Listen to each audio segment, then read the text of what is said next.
Меня зовут Виктор Степанович Лагунов, и сейчас мне 45. Возраст, в котором человек моей профессии либо уже все про себя понял, либо не поймет никогда. Я понял. Поэтому могу сидеть вот так у окна с остывшим кофе в кружке и спокойно вытаскивать из памяти дело, после которого в свое время не ложился по 3 суток. Не жалуюсь, просто эта история заслуживает, чтобы ее рассказали правильно, без вранья, без красивостей и без той жалостливой музыки, которую любят подкладывать под чужую беду. Я расскажу про Галстяна, про человека, которого потом окрестили таксистом-отравителем, будто это кличка героя, а не клеймо. Но в самом начале не было ни Галстяна, ни клички, ни дела. Было тело. 3 апреля 2005 год. Окраина. Гаражный массив за промзоной, где город заканчивается и начинается ничья земля, битый кирпич, ржавые ворота, бурьян по пояс, который еще не поднялся, потому что весна только-только взялась за дело. Снег сошел не весь. В тени между гаражами лежали грязные серые языки, твердые, как застывший цемент. На одном из таких языков и лежал он. Меня подняли в начале 7 утра. Я приехал, когда опера уже оцепили подъезд к массиву и ждали. Холод стоял такой, что слова застывали в воздухе. Я вышел из машины и первое, что сделал, закурил, прикрывая огонек ладонью от ветра. Не от нервов. Просто так привык собирать голову в кулак перед тем, как идти смотреть. Тело лежало на боку, поджав колени, будто человек прилег отдохнуть и так и остался. Мужчина, лет 35, прилично одетый, пальто хорошее, ботинки не из дешевых, только грязные. Ни шапки, ни перчаток. Лицо спокойное. Знаете, что меня сразу зацепило? Именно это спокойствие. Человек, который замерзает по-настоящему, в последние минуты мечется, рвет на себе одежду, царапает землю, организм борется до конца. А этот лежал ровно, аккуратно, как уложенный. Я присел на корточки рядом. Понятых уже привели, 2 работяг из соседнего автосервиса, мнущиеся, бледные, им явно хотелось оказаться где угодно, только не здесь. «Стойте спокойно, смотрите внимательно», — сказал я им. «От вас требуется только видеть то, что я делаю». Осмотр места происшествия — это разговор не с людьми, а с вещами. Люди врут, путаются, забывают. Вещи лежат как лежат. Надо только уметь их слушать. И вещи начали говорить. Карманы пусты. Совсем. Ни кошелька, ни телефона, ни единой бумажки, ни ключей. Хорошее пальто, дорогие ботинки и пустота. Я провел ладонью по подкладке, вывернул карманы пальцами в перчатке. Чисто. Так не бывает у человека, который просто шел домой и упал. У такого хоть мелочь в кармане звенит, хоть проездной, хоть чек смятый.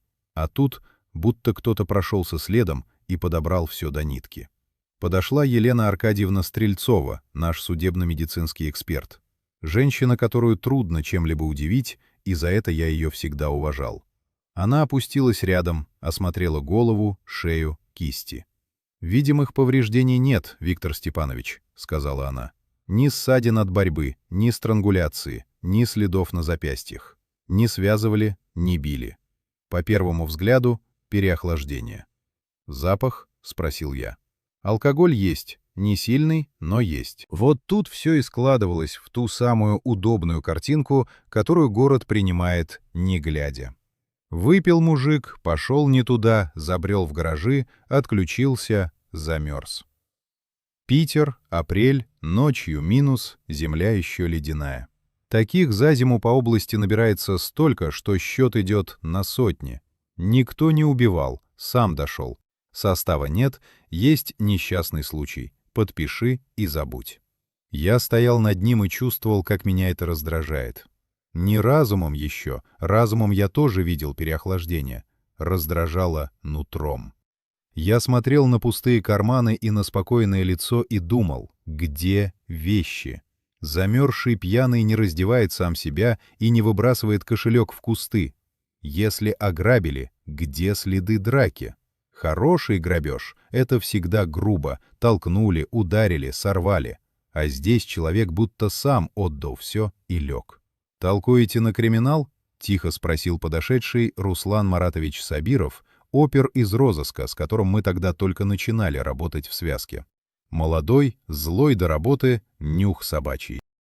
Толкую на то, что человек без обуви по сезону до дома он бы дошел, а до этих гаражей это надо очень постараться. Кто его сюда привез? Сабиров оглядел массив. До ближайшего жилья порядочно, до остановок еще дальше. Пешком ночью пьяному сюда забрести можно, но это надо специально заблудиться. Машина. Кто-то его сюда привез. Эта мысль села во мне как заноза и больше уже не вынималась. Тело упаковали, увезли. Я остался дольше всех, прошел массив сам, метр за метром, искал то, что выпадает из карманов, когда человека тащат. Монету, пуговицу, чек, окурок не его марки. Нашел немного. Следы протектора на размягшей у въезда земле нечеткие, затертые. Стрельцова потом скажет, что время смерти между полуночью и 3 ночи. Значит, привезли в темноте, когда массив пуст, как кладбище. В тот же день мы пробили. Личности нет. При себе ни документов, ни особых примет, по которым опознают сразу. Дактилоскопия по базам ничего не дала. Человек нигде не светился. Законопослушный, видимо, гражданин. Так он и лег к нам неопознанным телом за номером, и над этим номером висела простая, удобная всем формулировка. Смерть в результате переохлаждения. Признаков насильственной смерти не обнаружено. Я эту формулировку не подписал сразу. Я ее отложил, назначил вскрытие как положено и поехал к себе. Писать, сопоставлять, думать. Кабинет, лампа, чай, который я так и не выпил. Я раскладывал в голове то немногое, что было. Пустые карманы, спокойная поза, чужие гаражи, легкий запах спиртного и никакой драки. Знаете, что отличает работу следователя от того, как ее показывают? У меня не было озарения. Не было голоса свыше, который шепнул бы «это серия, это начало, лови убийцу». Был один мертвый мужчина без имени и мое профессиональное неудобство. То самое чувство, когда картинка вроде сошлась, а где-то под ней что-то скрипит. Я тогда не знал еще ни про азолептин, ни про пятнашку, ни про то, что таких тел будет больше. Я просто не верил, что человек сам разделся до нитки и лег умирать в гаражах. Через несколько дней пришел результат вскрытия. Переохлаждение. Алкоголь в крови. Немного. Никаких травм. Чисто. Медицина подтвердила удобную версию, и формально дело надо было закрывать. Токсикологию углубленную тогда никто не назначал. Зачем тратить дорогую и долгую экспертизу на замерзшего пьяного, когда таких очередь? Система так устроена, она экономит силы на том, что кажется очевидным. И именно на этой экономии он потом и держался годами. Я подписал, что прямых признаков убийства не установлено. Соврать в документе я не мог, их и правда не было. Но в своей рабочей тетради в углу я записал 3 слова, которые тогда казались просто капризом. Карманы, гаражи, машина. Тетрадь эту я храню до сих пор. Тот неопознанный мужчина пролежал в нашей картотеке почти 2 года, прежде чем у него появилось имя. Алексей Игоревич Поляков, инженер, 34 лет. Но это было сильно позже, и опознавать его пришла мать, Нина Васильевна, и это отдельная тяжелая история, до которой я еще дойду. А тогда, в апреле 2005-го, я закрыл папку и поехал на следующий выезд. Город жил, как живет большой город ранней весной. Грязно, торопливо, равнодушно. Он не заметил, что в нем кто-то начал работать. И я еще не заметил. В этом и был его расчет. Раствориться в обычной городской смерти, в той статистике, которую никто не читает до конца. Заноза осталась. Я тогда не дал ей имени. Имя у нее появится позже, когда таких спокойных, аккуратно уложенных тел с пустыми карманами станет столько, что отмахнуться будет уже нельзя. Прошел почти год, прежде чем заноза, про которую я говорил, превратилась во что-то, что можно положить начальству на стол. Год — это много. За этот год я несколько раз вспоминал гаражи и пустые карманы, а потом текучка съедала память, как кислота.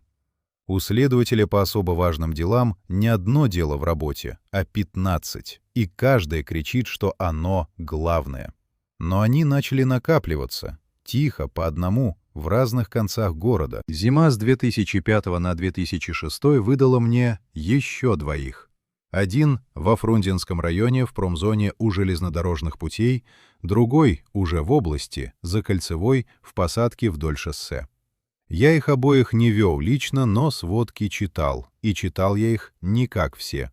Все видели строчку «Обнаружен труп мужчины, признаки переохлаждения, алкогольное опьянение, насильственная смерть не усматривается». А я видел гаражи. Я видел спокойную позу. Я звонил в район и спрашивал одно: карманы пустые? Телефон, кошелек при нем были? И мне отвечали: нет, чисто. Пусто. Тогда это еще ничего не доказывало. Замерзшего пьяного и впрямь нередко обчищают. Найдет его утром какой-нибудь ранний работяга, пошарит по карманам, заберет телефон и уйдет.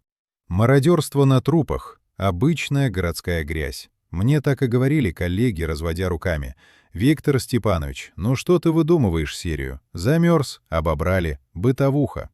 И по отдельности каждый случай ложился в эту логику идеально. В том и была вся дьявольская простота. Разобранный на части, он растворялся в обычной смертности большого города без следа.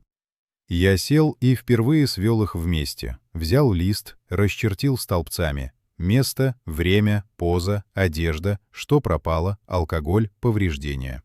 Получилось 4. Мой, Фрунзенский, областной и еще один, всплывший по архиву за лето.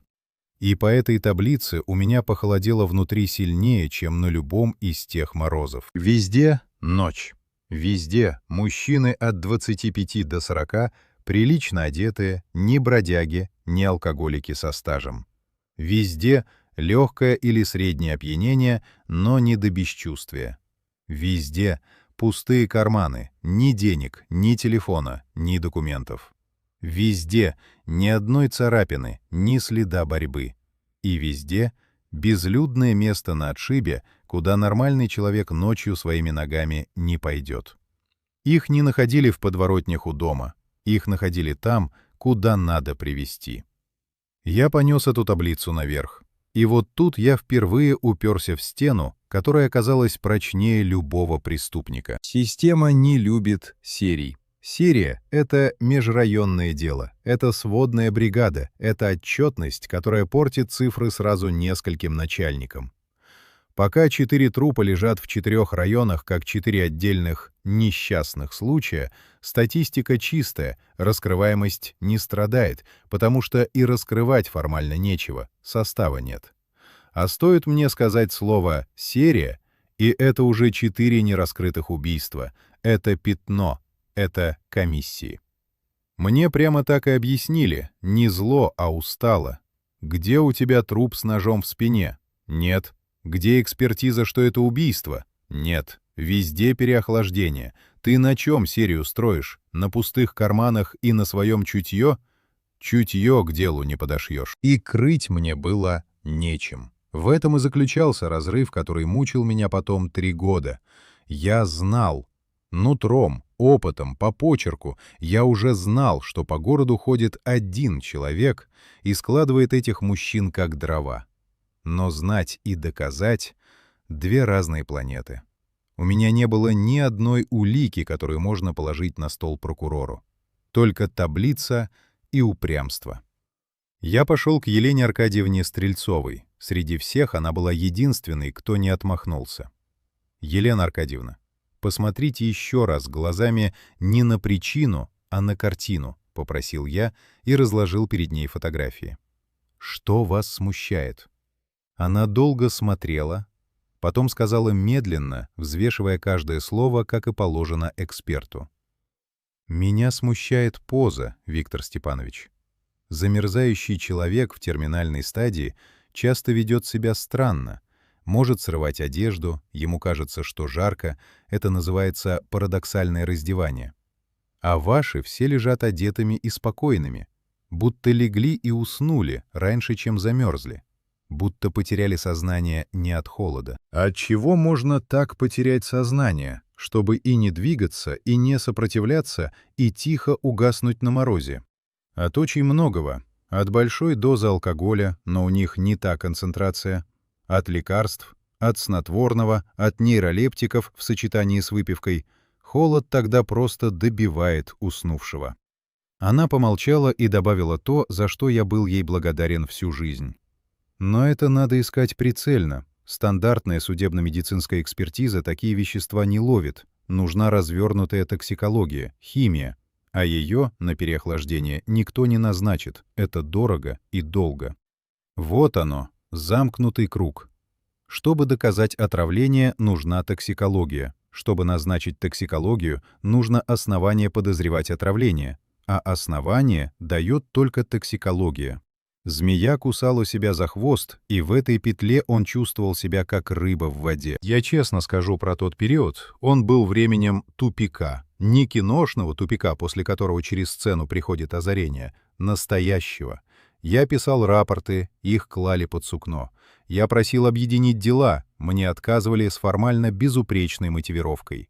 Я ездил по местам, где находили тела, ходил по гаражам и посадкам, по холоду, и не находил ничего, кроме затертых следов да окурков, которые ничего не дали. Месяцы уходили впустую. И все это время, я понимал это даже тогда, он продолжал работать. Где-то ночью к очередному подвыпившему мужчине у клуба подъезжала машина, и водитель приветливо опускал стекло. Сабиров в те месяцы стал моей второй памятью. Опер, в отличие от следователя, ближе к земле, к улице, к тому слою, где все и происходит. Он по своим каналам стал собирать слухи. Не жалуется ли кто из ночной публики, что развезли и обобрали? И слухи были разнытые, пьяные, недоказуемые. Кто-то сел в частника у клуба, очнулся утром в незнакомом месте, без денег и телефона, голова чугунная, ничего не помнит.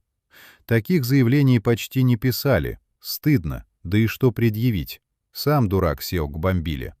Но те, кому повезло очнуться, и были будущими свидетелями. Только тогда я этого еще не понимал. Тогда это были просто пьяные байки. Я завел отдельную папку, без номера, без официального статуса, для себя.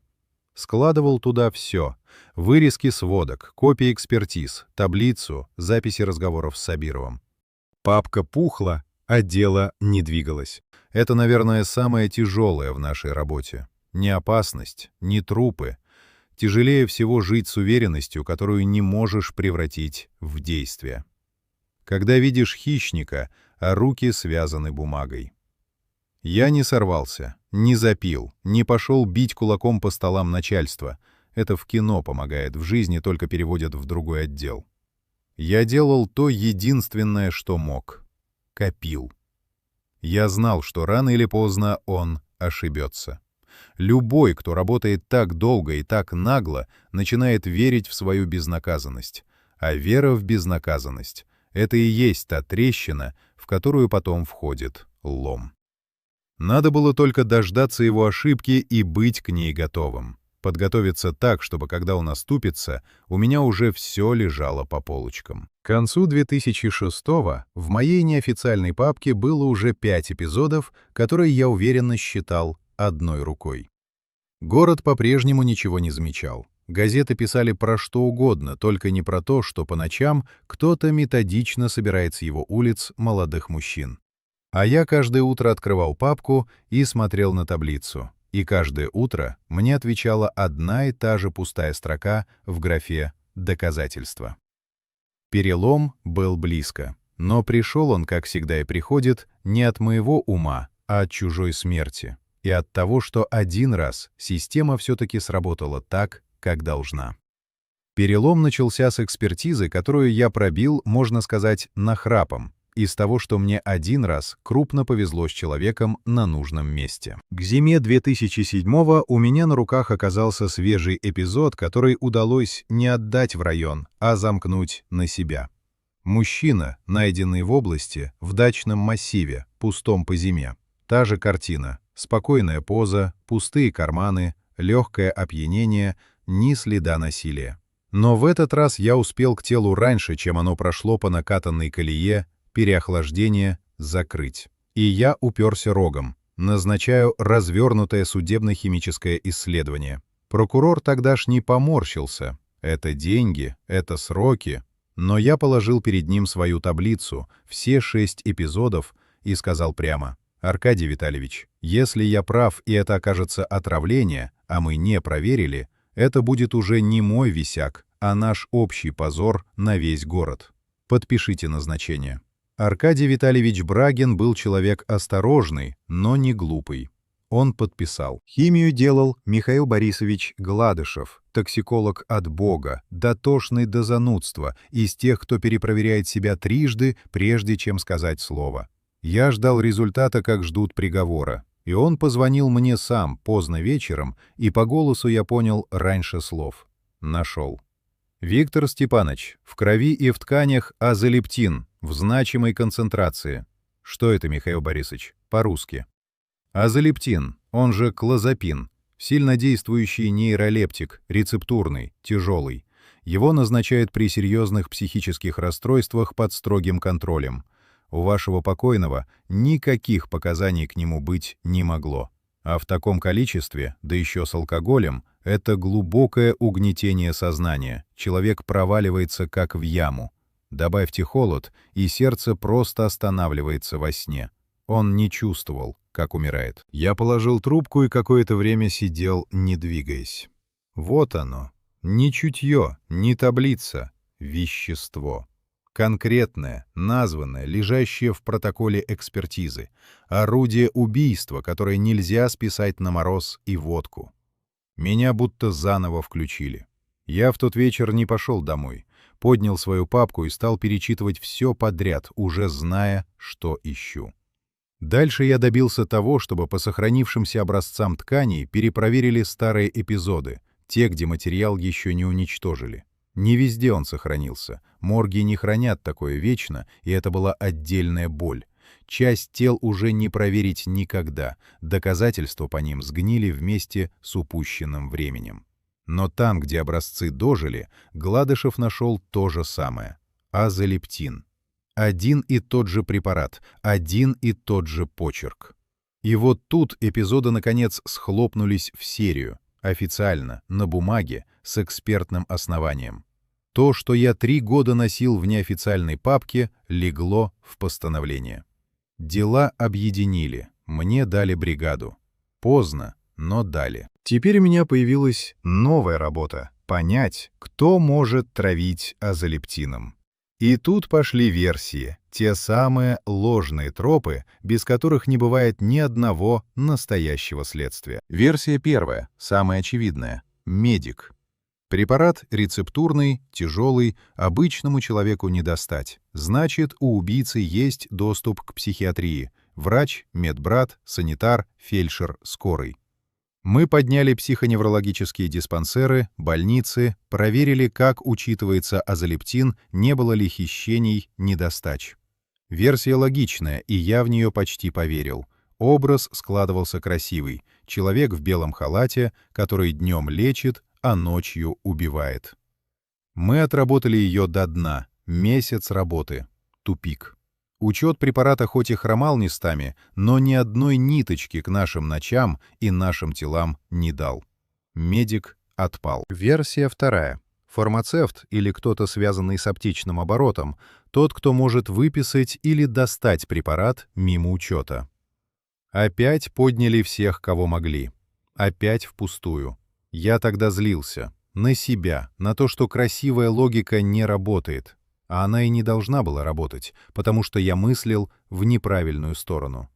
Я искал человека, у которого доступ к лекарству по службе, а надо было искать человека, который просто покупает его.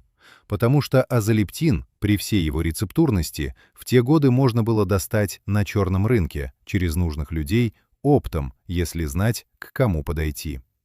Для дельца это не препятствие, а статья расходов. Это разворачивало всю картину. Я перестал искать врача и начал думать о другом.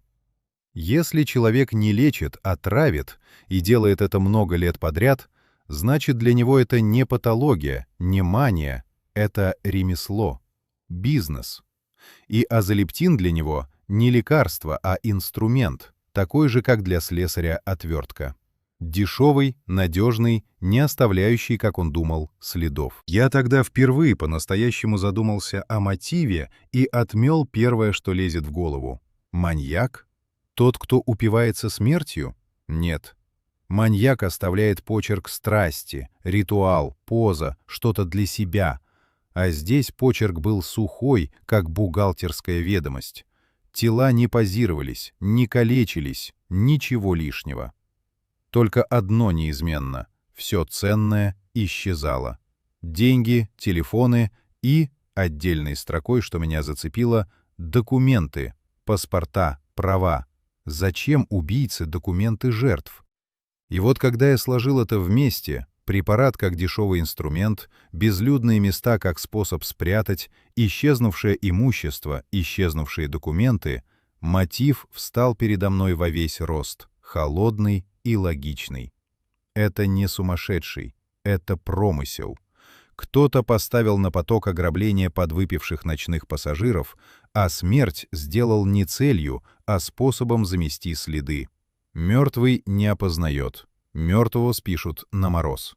Документы уйдут на перепродажу, телефоны — на барахолку, деньги — в карман. Чистая, рентабельная, бесчеловечная схема. Когда я это понял, мне, не скрою, стало по-настоящему не по себе. Не от страха, а от того, насколько буднично все устроено. Я ожидал чудовища, а нашел расчет. И расчет оказался страшнее чудовища. С чудовищем хоть понятно, что оно больное, а этот был здоров. Просто человеческая жизнь у него была вынесена за скобки, как лишняя цифра в смете. Версии медика и фармацевта я закрыл честно, рапортами, как и положено. Они не были провалом, они были работой. Отсечь ложное — это половина дела, но теперь я знал, кого ищу, не по профессии, а по сути. Ночного хищника с машиной, который выбирает добычу у баров и клубов. Человека, для которого город, охотничьи угодья, оставалось понять, как он отбирает жертв и на чем ездит. И тут серия, наконец, начала давать мне не только трупы, но и живых. Тех, кому повезло очнуться. До них я и добрался дальше. Но прежде я обязан рассказать про самих погибших, потому что за моей таблицей, за всеми этими графами, поза, карманы, алкоголь, стояли живые люди. И первым из них снова стал тот с гаражей. Я долго не подпускал к себе мысль, что моя таблица — это 7 оборванных жизней, а не 7 строк. Так проще работать. Но в 2007-м, когда серия стала официальной, ко мне начали приходить родственники, и таблица перестала быть таблицей. Первой пришла Нина Васильевна Полякова. К тому времени тот самый первый из гаражей неопознанный мужчина обрел имя.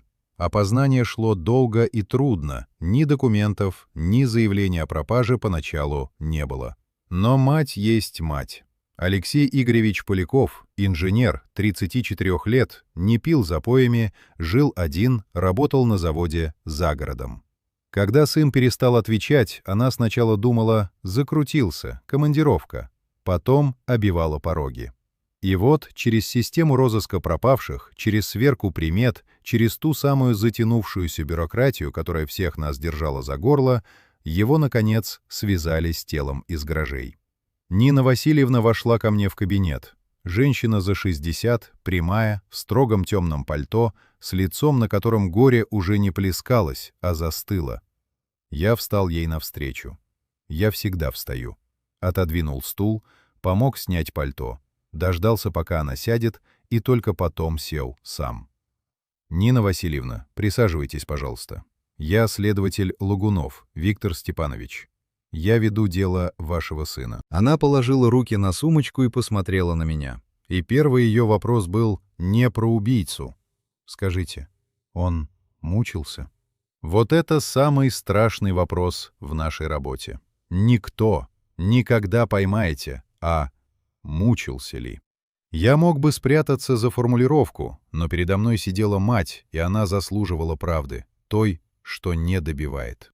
Я отложил бумаги в сторону, все до листа, чтобы между нами ничего не лежало, и сказал: «Нет». Он потерял сознание и больше не пришел в себя. Он не чувствовал ни страха, ни боли. Я говорю вам это не в утешение, Нина Васильевна. Это установлено экспертизой. Что-то в ее лице чуть отпустило. Не горе, горе не уходит, но та отдельная пытка, которую мать носит в себе, представляя последние минуты ребенка, она ослабла, и ради одного этого стоило сказать правду. Она рассказывала про Алексея долго, и я слушал, не перебивая, не торопя. Что он чинил ей кран и привозил лекарства, что хотел жениться, да все откладывал. Что в ту ночь, как она потом узнала, был на дне рождения сослуживца, выпил немного, он вообще пил мало, и поехал домой. И не доехал. Поймал машину, как ловил 1000 раз до этого, как ловит весь город. Сел в чужой автомобиль к незнакомому водителю. Обычное дело, никто об этом не думает дважды. И это было последнее обычное дело в его жизни. Когда она ушла, я долго сидел и смотрел в окно. Не от слабости, от злости, потому что теперь у строки в моей таблице было лицо матери. И я дал себе слово, которое следователю давать вообще-то не положено, потому что оно мешает холодной голове. Но я его дал. Я скажу прямо то, что велит мне совесть, и что я хочу, чтобы прозвучало в этой истории. Эти люди ни в чем не были виноваты. Никто из них. Поймать машину ночью — не преступление и не глупость. Выпить с друзьями и поехать домой — не грех, за который полагается смерть в посадке у шоссе.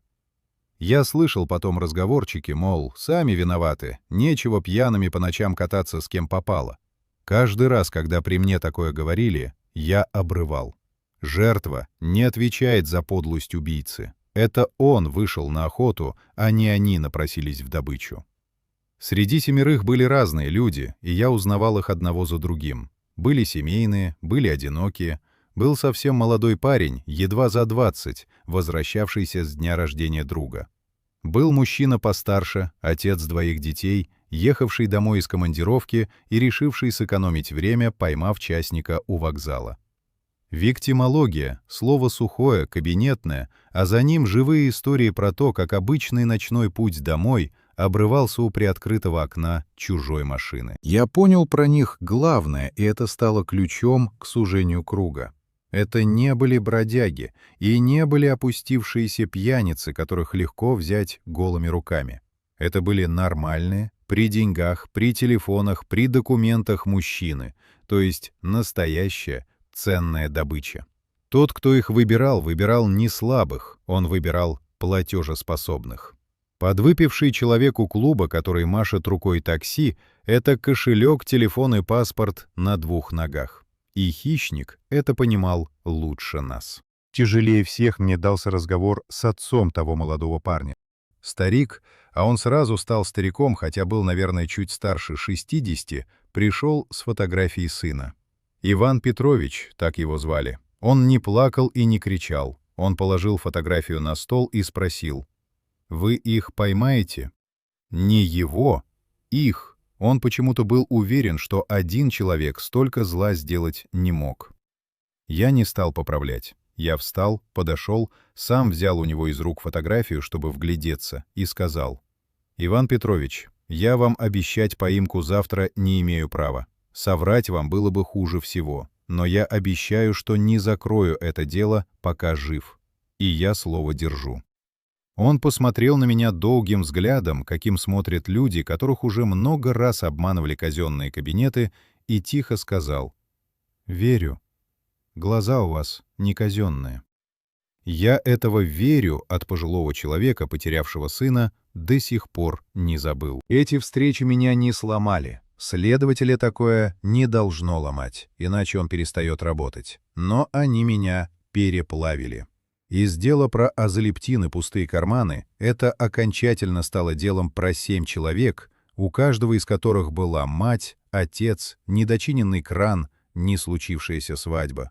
И моя злость на хищника перестала быть профессиональной, она стала личной. Но я держал ее на коротком поводке, потому что личной злостью дело не раскрывают. Раскрывают холодной головой. А голова у меня была холодная, что бы там ни кипело ниже. Виктимология дала мне еще одно. Я составил портрет того, как он работает.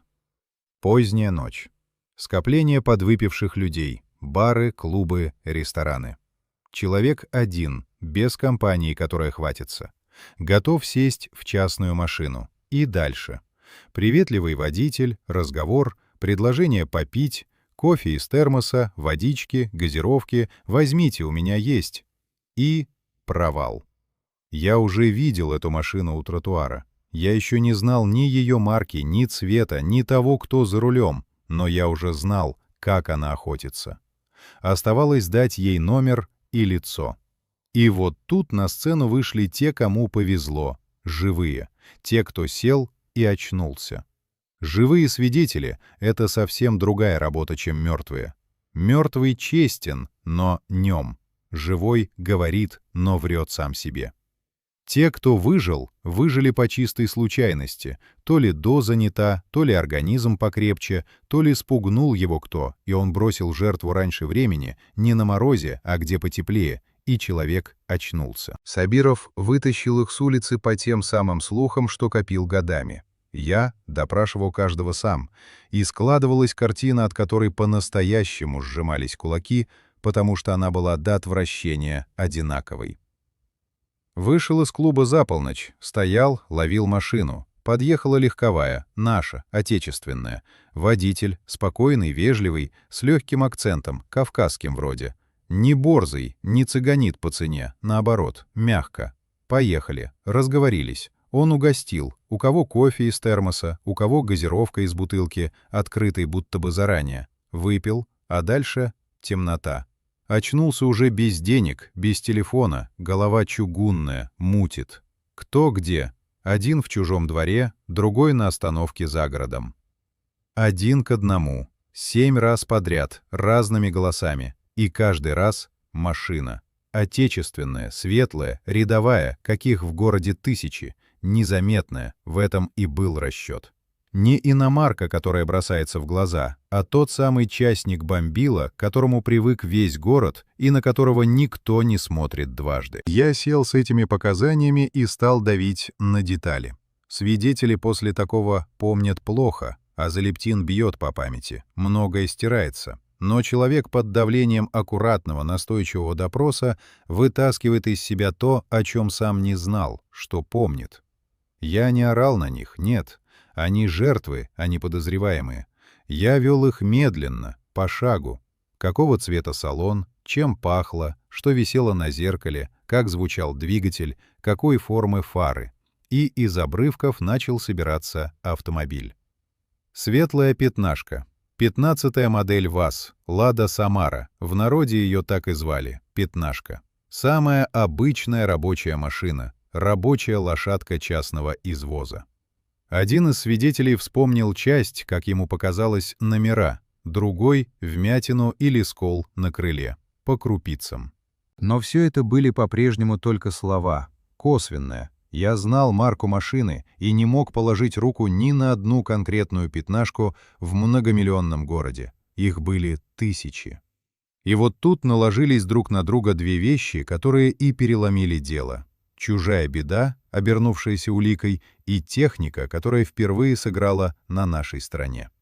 Был эпизод, катета из последних, уже 2008 года. Денис Олегович Карташов. Молодой мужчина, чуть за 30, ехал ночью домой. И этот человек сделал то, чего не успел сделать никто из погибших до него. Теряя сознание в чужой машине, чувствуя, что с ним творится неладное, он успел позвонить жене. Ольга Карташова рассказывала мне об этом звонке так, что я запомнил каждое слово. Поздняя ночь. Звонок. Голос мужа, заплетающийся, чужой, будто пьяный, хотя пил он мало. «Оля, мне плохо, я в машине, еду». И какие-то обрывки, шум двигателя, и связь оборвалась. Она перезванивала, недоступно. Она думала всякое, она не спала до утра. а утром его нашли. Поздно для него, но не поздно для дела. Потому что остался след звонка, а след звонка — это не пьяные воспоминания, это данные оператора связи, время и, главное, привязка к вышкам, через которые шел сигнал. По этим вышкам мы выстроили коридор движения машины той ночью, грубый, широкий, но реальный, ложащийся на карту маршрут. Впервые у меня была не байка, а линия на карте города, прочерченная самим убийцей. И на этой линии оказалась автозаправочная станция. Дальше была работа, которую я люблю больше всего, когда петля начинает затягиваться. Мы подняли записи камер видеонаблюдения с той заправки за нужную ночь и нужный отрезок времени. Опера во главе с Сабировым просмотрели часы записи, кадр за кадром, и нашли ее. Светлую пятнашку, въехавшую на станцию в тот самый коридор времени, что и сигнал с телефона Карташова. А камера на заправке, в отличие от пьяного свидетеля, не забывает и не путает. Она дала нам то, чего не хватало все 3 года — государственный регистрационный знак. Я помню, как Сабиров принес мне распечатку кадра, положил на стол, молча. Зернистое черно-белое изображение, машина у колонки и читаемый номер. Я смотрел на него и чувствовал, как ровно, по-хорошему, без суеты застучало сердце. Так бывает, когда зверь, за которым ты шел 3 года по следу, впервые попадает в перекрестье. Не торжество еще, готовность. Пробили номер. И вот тут всплыла последняя деталь, которая объясняла, почему он так долго ходил мимо нас.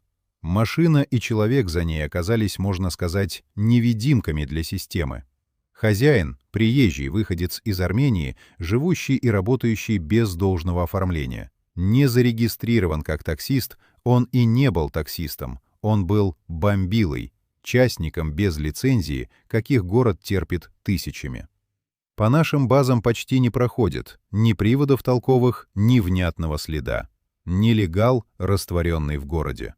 Человек-фантом, который именно поэтому годами и оставался вне поля зрения. Его как бы и не было. Но теперь у фантома были номер машины, адрес, по которому она числилась, и имя. Агарон Гарушевич Галстян.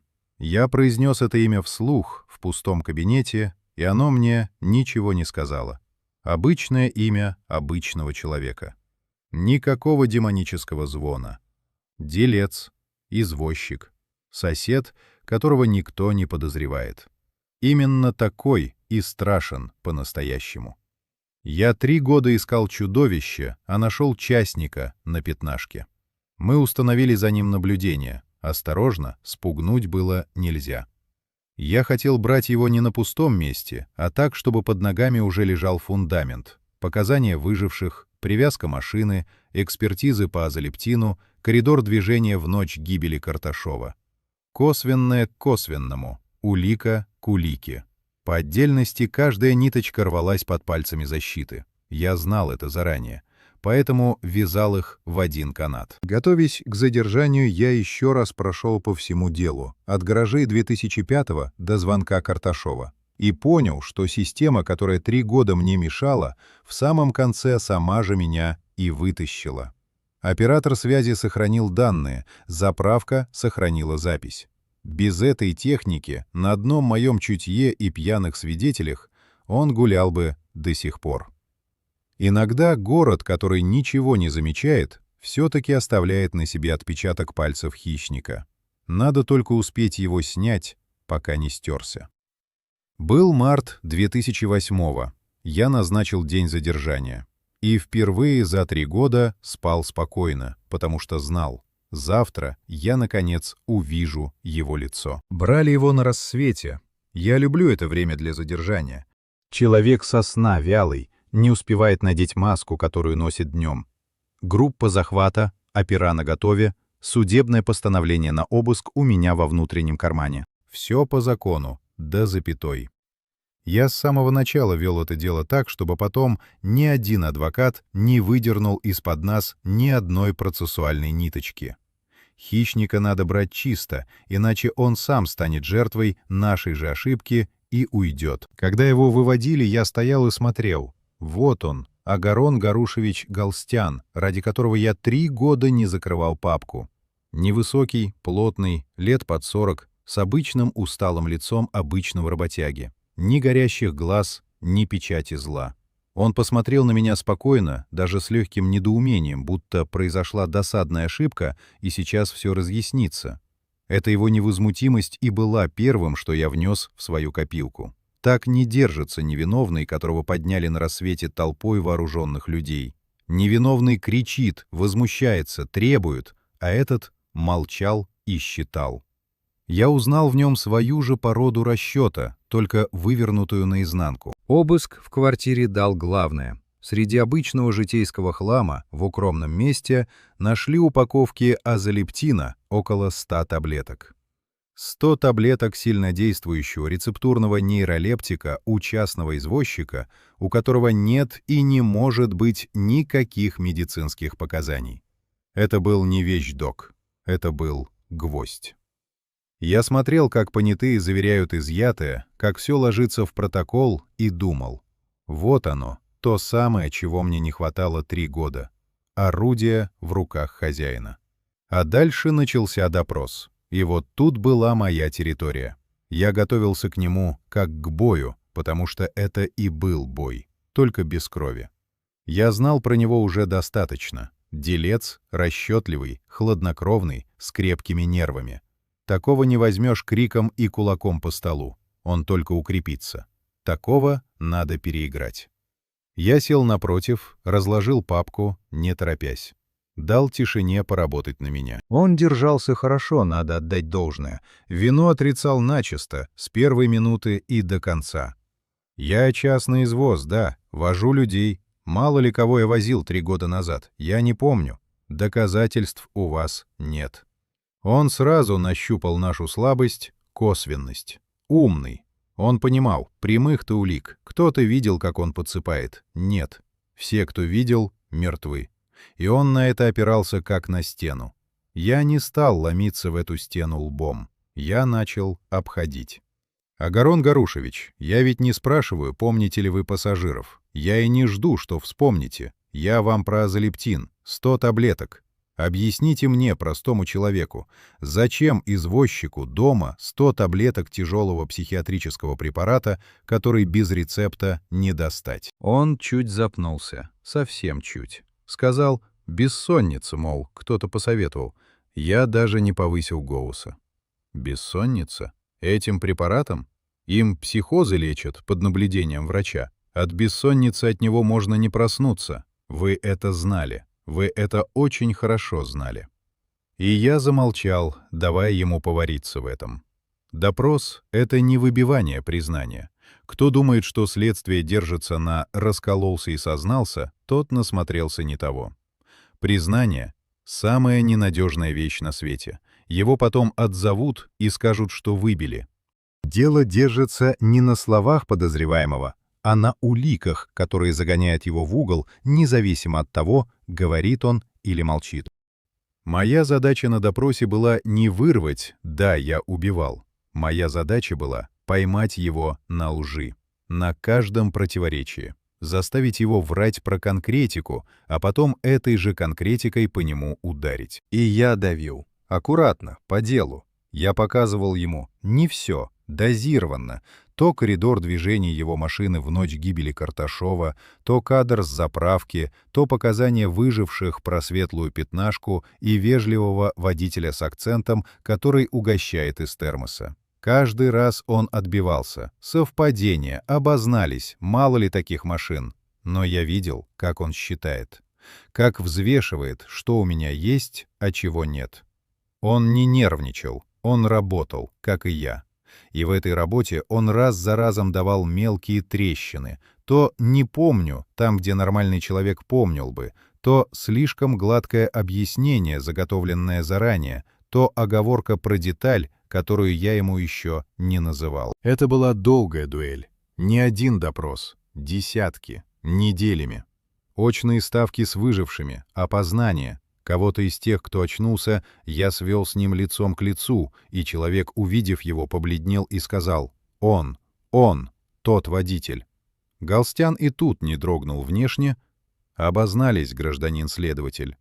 Но канат, который я плел 3 года, затягивался петля за петлей. Я скажу про мотив, потому что на допросах он проступил окончательно, хоть Галстян и не сказал ни слова в подтверждение.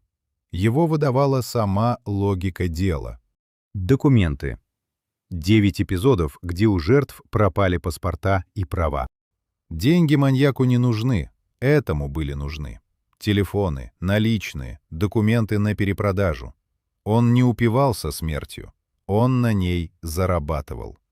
Смерть была у него статьей технологии. Отравил, чтобы не сопротивлялся, обобрал, вывез и бросил на холоде, чтобы не осталось свидетеля и чтобы причину списали на мороз и водку. Холодный, рентабельный промысел, в котором человеческая жизнь стоила ровно столько, сколько лежало у человека в кармане.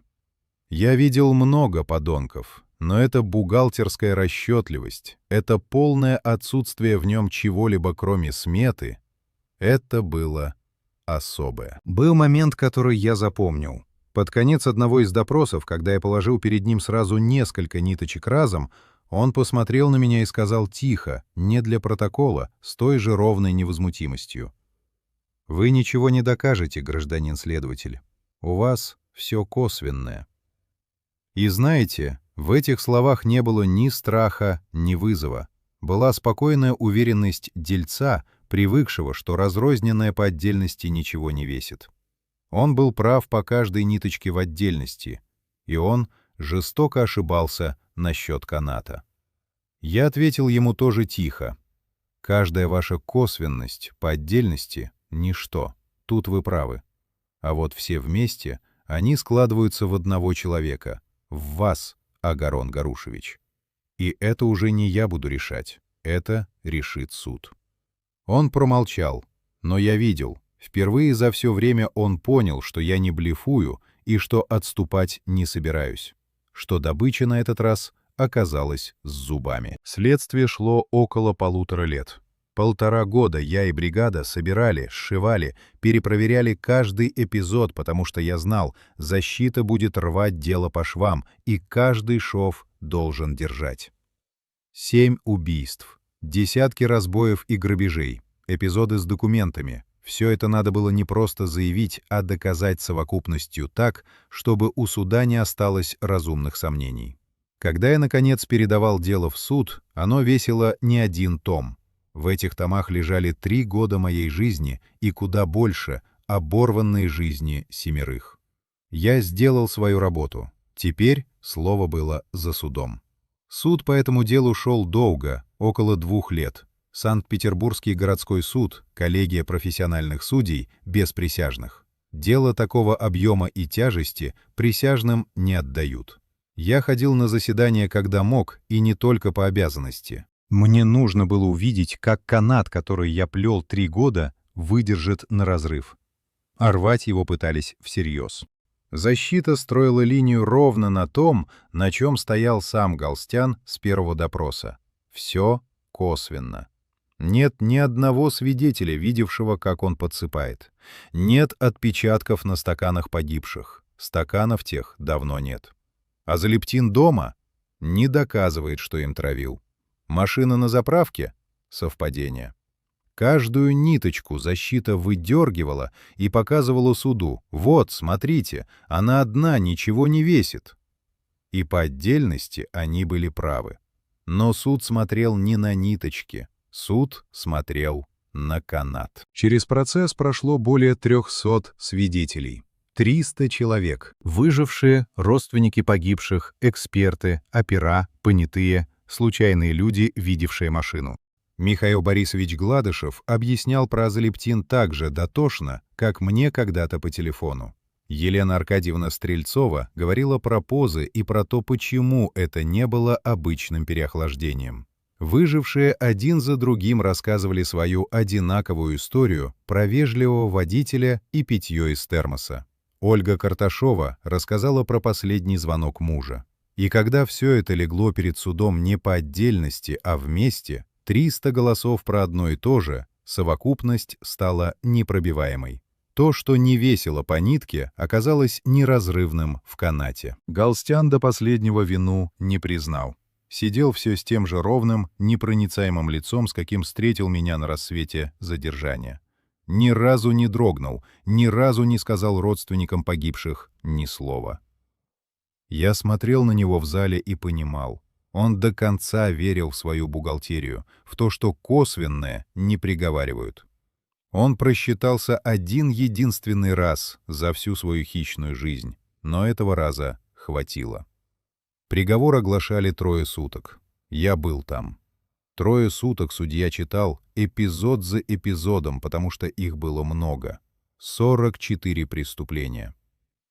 И вот здесь я хочу передать так, как это звучало в зале, потому что в этих словах вся суть и весь вес содеянного. Агарон Гарушевич Галстян был признан виновным в совершении 7 убийств, предусмотренных статьей 105 Уголовного кодекса Российской Федерации, 26 разбоев по статье 162, 2 грабежей по статье 161 и 9 эпизодов похищения документов по статье 325. Всего 44 преступления, сложенные в один приговор, как сложены были все эти годы тела по окраинам. 29 февраля 2012 года Санкт-Петербургский городской суд назначил Агарону Гарушевичу Галстяну наказание в виде пожизненного лишения свободы. Я слушал, как зачитывают это, и не испытал того, чего ждешь годами. Ни торжества, ни облегчения, накрывающего с головой. Было другое, тяжелое и чистое. Справедливость состоялась. Не моя личная победа. Справедливость для 7, у которых отняли все. Я невольно поискал в зале глазами Нину Васильевну Полякову и того старика Ивана Петровича. Слова, которые я когда-то дал в кабинете, не закрывать дело, пока жив, я сдержал. Дело дошло до конца. Была у этой истории и сторона, которая меня по-человечески задела сильнее, чем я ожидал. Семья Галстяна публично от него отреклась. И армянская диаспора Петербурга, большая, работящая, ни в чем не повинная община, выступила открыто, осудила, отмежевалась, не захотела, чтобы имя одного дельца ложилось тенью на всех. Я это уважаю. Зло не имеет национальности. Хищник был один, конкретный, с именем и фамилией, и отвечал он за себя, а не за народ, к которому имел случайное отношение по крови. Так и надо. Те, кто пытался потом раздуть из этого что-то большее, делали ровно ту работу, которую я всю жизнь презирал, мешали правду с грязью. А теперь про то, ради чего я вообще все это вспоминаю, сидя сейчас у окна с остывшим кофе. Мне 45. Дело давно закрыто, Галстян давно за решеткой, откуда уже не выходит. Я мог бы сказать, что эта история чему-то меня научила, и закатить речь про добро и зло. Не буду. Я не любитель проповедей. Скажу только то, что осталось со мной по-настоящему. Осталось не лицо убийцы. Оно как раз стерлось, обычное, серое, не за что зацепиться. Осталось другое. Осталась Нина Васильевна с ее первым вопросом. Мучился ли сын? Остался Иван Петрович с фотографией и его «глаза у вас не казенные». Остался последний звонок Дениса Карташова жене, 3 слова в трубку, которые в итоге и затянули петлю. Осталась моя рабочая тетрадь, где в углу написано «карманы, гаражи, машина». Я ее до сих пор не выбросил. Я понял за это дело одну простую вещь, которую теперь знаю костями. Самое страшное зло не ходит с горящими глазами и не рычит. Оно вежливо опускает стекло машины и предлагает попить. Оно растворено в обычной городской ночи, в привычном, в том, мимо чего проходит не глядя. И единственное, что ему противостоит, это не геройство, а упрямство. Чье-то нежелание подписать удобную бумагу про «замерз пьяный» и закрыть папку. Я 3 года не закрывал, и если меня спросят, чем я в жизни горжусь, ни званиями, ни делами громкими, вот этим. Тем, что не отмахнулся от первого тела на тех гаражах, когда отмахнуться было проще всего и когда никто, кроме меня, еще ничего не видел. 7. Я помню их всех. Не как строки в таблице, как людей. И пока я их помню, они не просто статистика, которую город не дочитал до конца. В этом, наверное, и есть последний смысл моей работы. Поймать — это полдела. Главное — не забыть, ради кого ловил. Кофе совсем остыл. Я допью его и пойду, но тетрадь пусть лежит, где лежала.